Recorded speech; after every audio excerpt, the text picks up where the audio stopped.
I remember sitting in an IEP meeting when she was in third grade, lifting that up as my biggest pain point, was that I really felt they needed to be more curious about her. She's fascinating. She's amazing. She brings so much to the classroom. And I didn't feel like anybody was curious about that. And I didn't feel like they were really seeing the value that she added. And that was extremely painful as a parent. So my advice would be, you don't have to get it all right the first time. Hey everybody, welcome back to the Nourishing Autism podcast. I'm super excited for today's episode. I talked with Lisa Baskin-Wright, who is an IEP coach, and she shared so much amazing information all about how to support your child through the IEP process, and then also how to bring food into the mix as well, which is a question that I often get. Okay, my child is a selective eater. I'm needing help with them eating more at school because then they come home really overstimulated and hungry or hangry, and how do I do that? And so Lisa answered all of my questions. This is a fantastic episode if you are feeling really overwhelmed with the IEP process, or if you are just not having success with making any solid steps forward with your IEP team. She takes a very collaborative and curious approach, which I really love, and it just feels like it helps the IEP process all really come together and finally get everybody on the IEP team working as one, rather than these individual people who are all fighting for their individual part of the IEP. So I'm really excited for you to listen to this. I'm also very excited because Lisa is coming in my membership next week to do an IEP workshop, and I can't wait. So if you are listening to this podcast live, we are having Lisa in next Wednesday, April 17th, and I am so psyched. She's going to be answering all of your questions live and giving us more information about how to create a collaborative IEP team and how to have success and how to set your child up for success in the school system. And I cannot wait. So if you want to join us for this live IEP workshop and Q&A, be sure to join us by clicking the link below to join the Nourishing Autism Collective, which you can find at nourishingautism.co. And I'm super excited, and I'll get to see you live there next week. So without further ado, here is my interview with Lisa Baskin-Wright. I am so excited to be sitting here with Lisa. Lisa, thanks so much for joining us. Thank you so much for having me. I'm really excited to be here too. Of course, we connected on Instagram. It was actually, I don't know that you know this, but it was one of my members inside of my membership who sent me your profile, and she was like, you have to connect with her. She's been such a great resource for us, because I think in one of our Q&As, I mentioned IEPs, and she was like, you don't follow Lisa, you have to. So thank you for that. And I need you to share what you do so everyone else can get in on why you're so helpful with IEPs and supporting families on this journey. Sure. Well, thank you so much for sharing that little insight, because I had no idea how you found me. And so I was so excited to connect with you. Yeah. So in brief, in my kind of former life before I had children, I was a high school math teacher, and I was raised by a high school math teacher, and there's all kinds of educators in my family. And then my husband's parents were both public school educators. And so we were just a big public school kind of family. And when my daughter's my younger child, when she was born, there was clear developmental differences. And so we navigated that path as parents, and it wasn't the smoothest path. We can get into that in a little bit. I'll just be brief here. And so that really got me into a community of folks who were also navigating the IEP process. And unfortunately, ours ended up requiring a legal process, which was not terribly fun. And so at some point we relocated out of the area, and my husband, his way of kind of coping was to publish our story. So he has a book out there. And my way was to go back and work with teachers as a mentor, but we all used to kind of kid that I not only wasn't staying in my lane as a mentor, I was like leaving the freeway, because I was helping the parents and I was helping the general education teachers all figure out how to engage in this process in ways that were collaborative and meaningful for the learner. And it led to this work. And so there's definitely a personal motivation for me that I don't want anyone to have the negative experience that we had. It was really difficult, especially as an educator and as somebody who's really collaborative in nature, to be in a kind of ongoing dynamic that was somewhat contentious, and trying to balance, positive personal relationships with the folks who were actually interacting with my child while navigating these processes that just did not feel good and weren't fun and felt kind of not focused on my child. It just sort of became this yucky game of adults behaving badly. So I really like to bring that collaborative, humanizing, curious approach to the IEP process. And it's been really fun. Well, so when did you decide to make that jump into what you're doing now, coming from, you said high school math, correct? High school math, yes. So I left the classroom when my kids were little, and I did some work supporting teachers at that time. And I was tutoring and working with kids that were having kind of a difficult time with math in school. And my daughter started early intervention services as an infant. And so I started getting really curious about disabled learners and what school would kind of look like for them. And I joined, a support group for moms, like a local group, and all the children were a couple of years older than my daughter. So I was getting this preview that wasn't terribly positive, which obviously increased my anxiety as the parent of, this 2, 3-year-old neurodivergent kid that, oh gosh, we're going to have to engage in this system. But I definitely, even though I was an educator, I had some naivete, thinking it's going to be really okay. Everyone I know who's a teacher is lovely. I still actually really feel that way. I really feel like if you decide to go into education or into occupational therapy or speech therapy for pediatrics, really kind of period, but specifically to pediatrics in the educational system, your passion for kids and how they learn, that curiosity, that is a piece, if not a driving force of your why. This is not a profession that draws people because of money or notoriety, right? Like, your reasons for being in this system are really good. And so that is something I was able to hold on to, but didn't really understand the kind of the complexity of the system.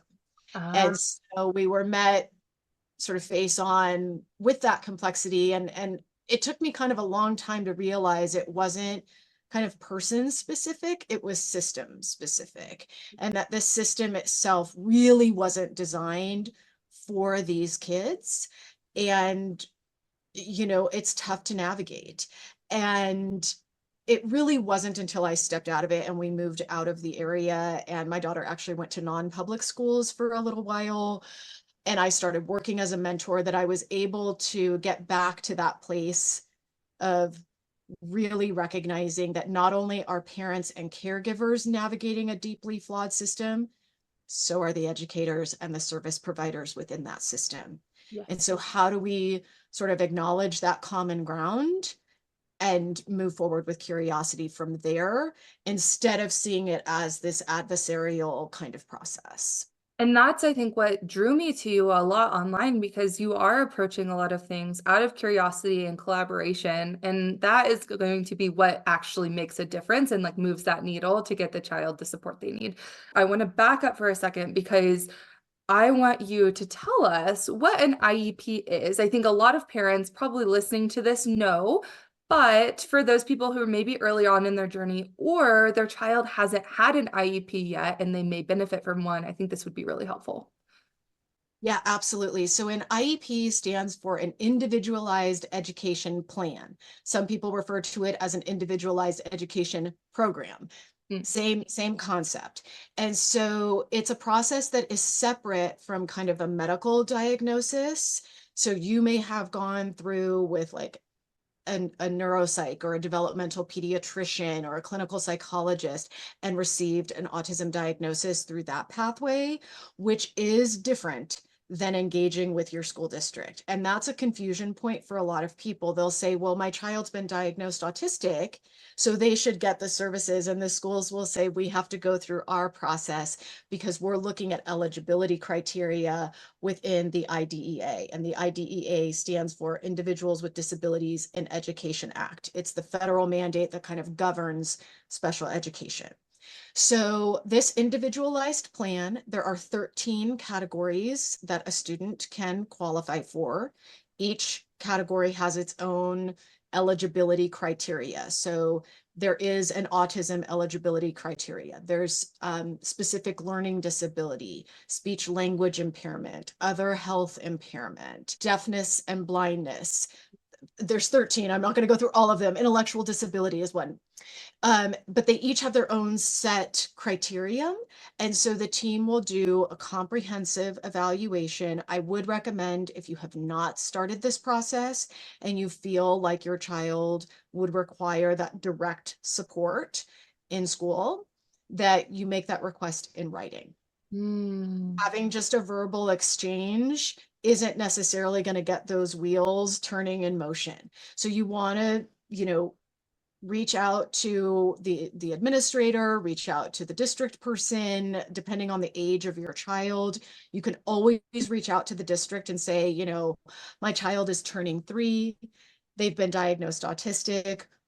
We suspect they'll need support in school. How do we start this process? And they will guide you.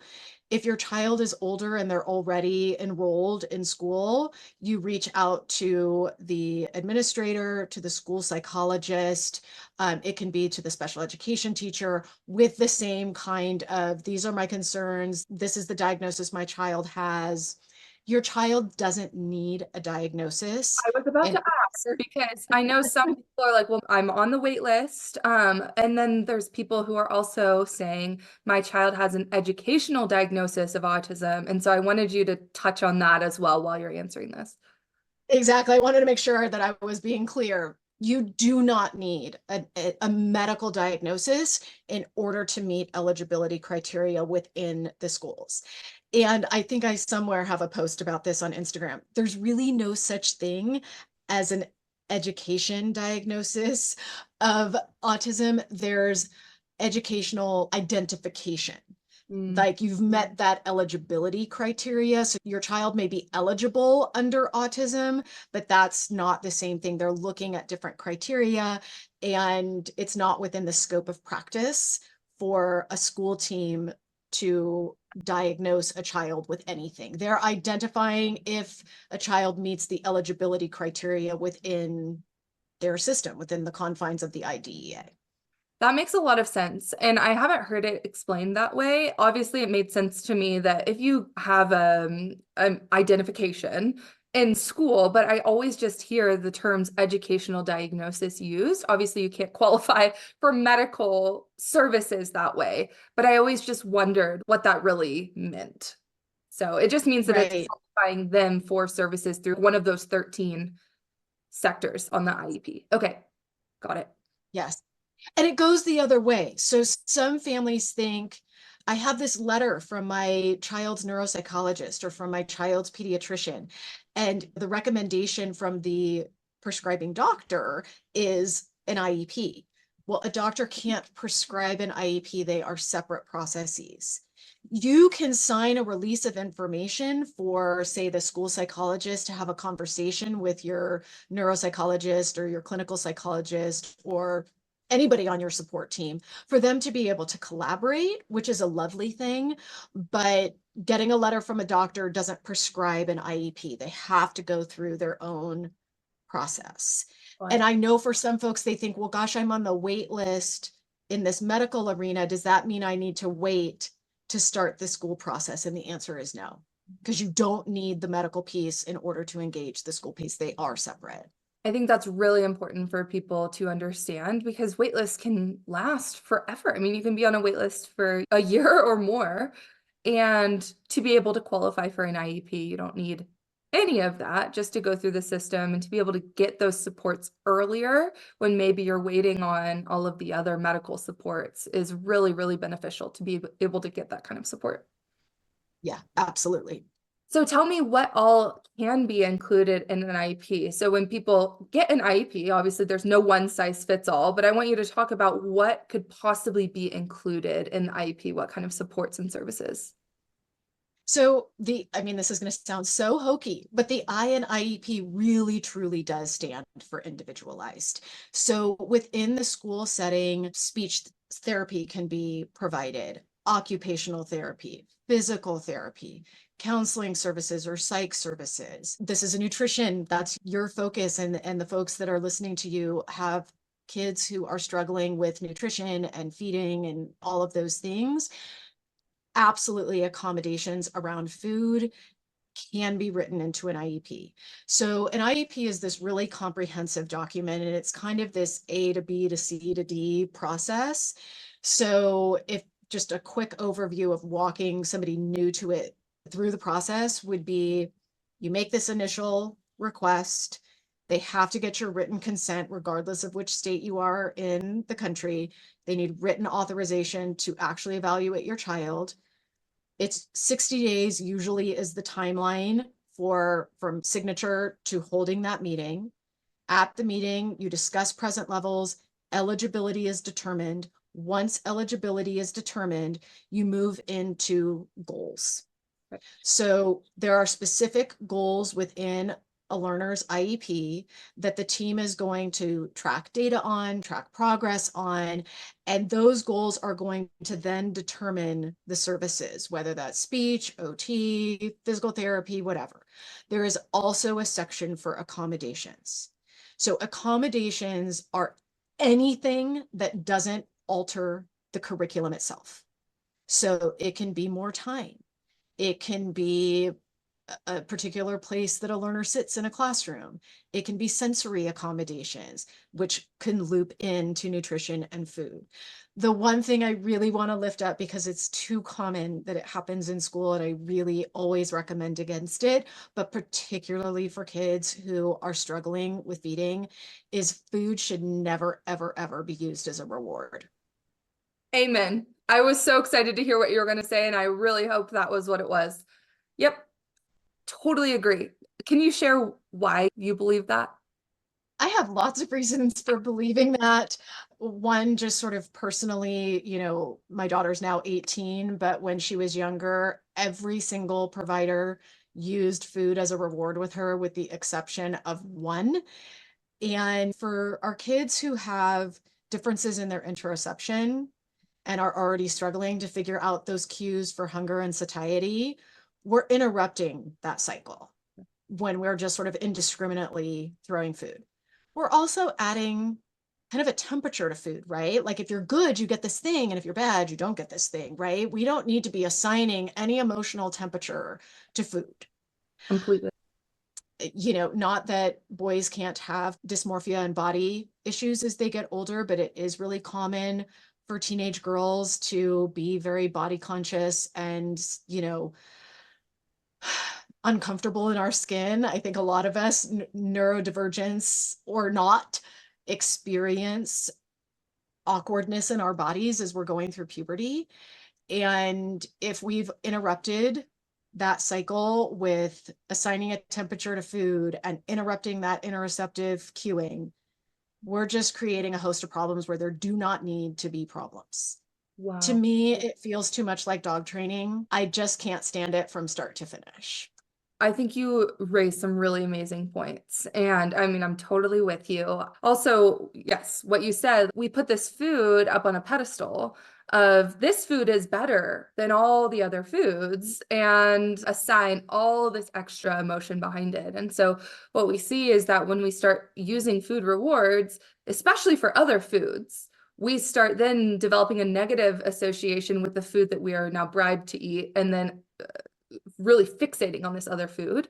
I mean, it's different too, and it's a physical action instead of like a food, but I'm totally with you. So one thing I do want to say, so what I often see people saying is that, well, my child goes to school, they don't eat anything in their lunch, and then they can't focus the rest of the day because they're hungry, their blood sugar is off. And I see that all the time too. A lot of behaviors can be caused because kids are hangry and their blood sugar is super low. And so I talk with them about talking with their IEP team or their special education teacher on how we can build this in to help make sure that they can get at least something to eat. So what kind of accommodations have you seen that have been able to be made in those situations? I think that we need to see the not eating at school through the lens of a stress response. And so we need the accommodations to be supporting regulation and cueing safety. So sometimes teams will get zeroed in on what's sort of happening in the immediate moment. So they'll offer an accommodation like if the cafeteria is too loud and the learner's so overstimulated in that space that they just can't eat. I know lots and lots of kids don't even sit. They'll just sort of stand and they're hyper vigilant, kind of looking around like the lion is coming from somewhere. So one accommodation can be to offer a quieter space for them to have their meal or have their snack. But I do think that it starts before that. I'm going to steal the words of Rachel Dorsey, who is an autistic speech language pathologist out of the Boston, Massachusetts area. She's fabulous. And we share a family where this is happening, where this learner is not eating at school. And Rachel's guidance to the family and the team was to think about how are we offering respite and cueing safety kind of throughout the day before we even ever get to mealtime, so that when we get to mealtime, this child is better regulated. So this particular child has medical trauma and is just heightened, attunement to the environment, and any sort of cueing by the teacher, like if we don't line up now, we're not going to be able to go to recess, ignites their nervous system response. So if, say, a teacher has to give one of those sort of, whole class cues for behavior, how are they repairing with this one child to let them know that they're safe and that it's okay? And if they need more time, it's okay. So that when we actually get to mealtime, they're not buzzing up here at the top of threshold, that they're sort of in that safe zone, that window of tolerance to be able to eat. Obviously, offering foods that are the child's choice or safe foods for them, switching up the environment, not putting a whole lot of pressure, allowing them to eat at sort of non-meal times of the day so they have access to their lunchbox if they need it. And that also can be, they can take a break with whether that's a paraprofessional or there's a safe place they can go on campus or just the back of the room, whatever that's a little quieter. They can just go do whatever they need to do. You can even come up with a little hand signal, right? Tap your nose, and that means go get your whatever you need. Yeah, I love that. Because I do see parents will say, well, they're not allowed to have a snack in the middle of the day. And I'm like, you can do anything. That may be what the school says, but if your child requires that and it's also really going to affect their learning, this is something that we need to talk about. So, or bring up 100%. team. So, I talk about blood sugar a lot. I think a lot of people don't make that connection with autism, but it can also happen in any child. But for kids who also don't recognize those hunger cues, they may be really, really hungry, and they also might be really stressed, which is putting them up here, on their sensory experience and not wanting to eat. And then we have that low blood sugar, then we have more behaviors, less focus, all the things. So it's all of this intertwined. And so I wanted to, that was one huge reason why I was like, okay, we got to get you in here talking to people about how food can fit into this. Because a lot of people are coming in with kids with really, really limited diets and not knowing how to support them at school as well. So I know I can talk to you forever, and I have like 5 billion more questions for you, but I'll have to have you inside of my membership though. We talked about that because I want you to spend more time talking about all of this. But I do want to know, if you were a new parent coming into all of this, see, it feels pretty overwhelming because there's so much to consider. Well, first of all, what do you wish that you knew early on in the process, and what advice would you give to someone coming in that's new to this? Sure.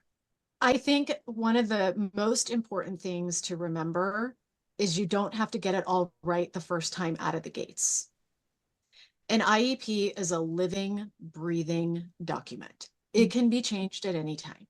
So I want you to calm that sense of urgency of, I have to do it right now. Yeah. One of the things that I don't think I really realized, and I hear this all the time from families who are even, multiple years into having a child on an IEP, is that they don't realize how much their voice in this process matters. And they feel like they sit at the table, and even if their gut is telling them this doesn't make any sense, or I really don't feel like we're meeting this need that my child has, they feel like they just kind of have to say yes or acquiesce, because they feel like if they ask a question or if they say, gosh, that's not sitting right with me, that all of a sudden the pendulum just is going to jump 180 degrees the other direction, and here we are in adversarial land where we don't want to be. So they squish their own voice down and become meek and quiet because they don't want to upset the apple cart. The Oh. problem with that is, your right to be an equal participant is actually federally protected. So you are an equal member of that team.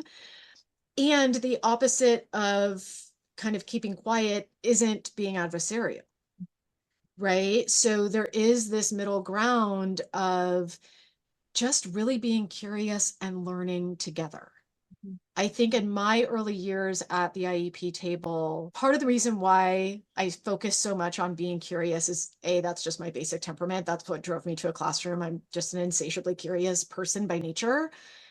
But I didn't feel that reciprocated by the team with my child. And Mm. I remember sitting in an IEP meeting when she was in third grade, lifting that up as my biggest pain point, was that I really felt they needed to be more curious about her. She's fascinating. She's amazing. She brings so much to the classroom. And I didn't feel like anybody was curious about that. And I didn't feel like they were really seeing the value that she added. And that was extremely painful as a parent. So my advice would be, you don't have to get it all right the first time.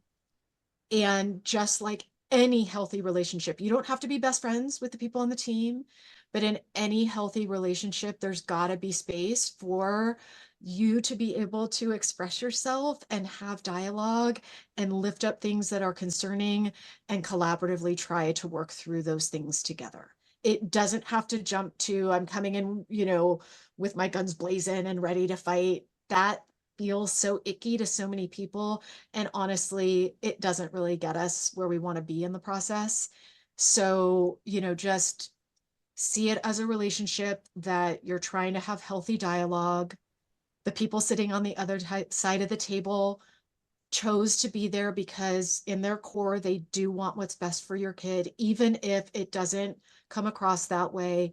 Of course, there's exceptions to every rule, but really, truly, people are there because they want to be there. Yeah, I think that's really great advice. And when you kind of rephrase it that way, I think it also really changes the atmosphere at the table because you all are on the same team.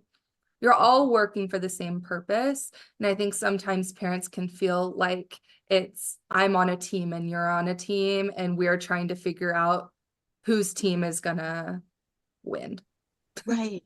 Who's- And honestly, I have a family, I just met with them yesterday, where that's the dynamic. And one of the parents said to me, how do we interrupt this dynamic without using four-letter words and like losing our marbles, basically? And my advice to them, and it would be my advice to anyone, is I want you to reach out to the team in writing ahead of the meeting and kind of name the elephant in the room. Mhm. We feel like this dynamic of who's right, who's wrong, me against you is sort of center stage. And we desperately want to get to a place of collaboration and curiosity and humanizing my child. And so we want to name this as a dynamic that doesn't feel healthy or productive for any of us. And we really want to try to shift that narrative. So we're really excited to meet with you, on Friday or whatever it is this week, so that we can begin that process of sort of shifting gears and having a more collaborative and productive working relationship. Wow. And what a difference that makes too. I love that you address it ahead of time because it gets allows everyone to sit on it for a second Mhm. and then come to the meeting in the headspace of collaboration as well. I think that's amazing. So tell me where you fit into all of this. How do you support parents? Are you doing this all virtually? Do you work in person? What is that dynamic? It's mostly virtual. I support families all over the country. At this point, what it kind of looks like is I have sort of 4 offerings. I have a group coaching community that sounds kind of similar to your membership, where we come together once a week. We have an online platform for folks to ask questions. I bring in monthly guest speakers. I'm thinking we should do a reciprocity thing that you come and join me. That would be Yeah, amazing. that's great. And so that's, a monthly membership. And of course, everybody that's in that, any other offering I have, they get a discounted access to it. I feel like if you're paying a monthly membership fee, you should get courses at a discounted, Totally. price. I have 2 courses that I offer. One is a neurodiversity affirming approach to IEPs. It's a 4-module course. It's essentially an introduction to, sort of in more depth than what we talked about today, but like, what is an IEP? What are the processes? What is parent input? Who, what, where, when, why, how of parent input? Why is it important? What do I share when? All the things. And then the last 2 modules are really looking at, how do I read this document and A, make sure it's affirming of who my child is, but B, that it's actually an accurate snapshot of who my child is. There's a lot of pathologizing and kind of deficits focused language that often lives within those documents because the law itself is relatively ableist. And so the language we use informs our actions, whether that's conscious or unconscious bias, it just does. So how do we reframe some of these differences and challenges our children have in ways that are affirming? And then the last module is all about rewriting and revising goals. That's a big question I get, is this goal isn't sitting right. It feels like it's compliance driven, or it feels like it's blaming my child, or whatever it may be. How do I shift it in ways that are still measurable and specific and kind of actionable for the team, but are really truly developing skills that are affirming for my child? So that's one offer. The other is I partnered with Jessica Hanzo from PDA Project. Yeah. She is the most amazing, wonderful human. I am in love with her. And we created a course called Supporting PDA Learners, Centering Connection, Autonomy, and Equality in the IEP Process. And it is officially launching February 5th of this year. Can you share what PDA And stands for, just in case someone? PDA, yes, of course. I asked somebody the other day if they knew what PDA was, and they said, yeah, public displays of affection. I said, yes, in some circles, But not ours. not this circle. Yes, it stands for pathological demand avoidance. In more neurodiversity affirming circles, it's seen as persistent drive for autonomy. Mona Delahook often refers to it as just a protective nervous system response. It's essentially any individual, it's seen as kind of a subcohort of the autism spectrum of learners who have sensitive neuroception. So when they perceive a loss of equality or a loss of autonomy, it actually triggers that survival brain, that threat response, as if there was a lion or a tiger in the room. And so we either see that fight, flight, freeze, fawn response. And for some kids, that can look like, quote unquote, like problematic behavior. And it leads us down the path of these behavior plans. And that's where we often see these like food reward type things start to show up. Or it can look like that freeze fawn. And then the team's sort of like, gosh, we don't see it. And we see all kinds of unraveling that's happening at home that can interrupt sleep cycle, eating, toileting, all the things. So yeah, there's a course on that with Jess. And then I do offer 1 hour kind of ask me anything consultations. I have parents use it just as, an hour to ask me as many questions as they can. I have some that show up with the IEP and we turn it into a work hour and we essentially rewrite the IEP during that hour. And not currently at the moment, just because my life is so busy in this season, but starting back in the fall, I do offer ongoing coaching support where I go to IEP meetings, I draft communications, I'm kind of in somebody's back pocket in whatever way they want or need me.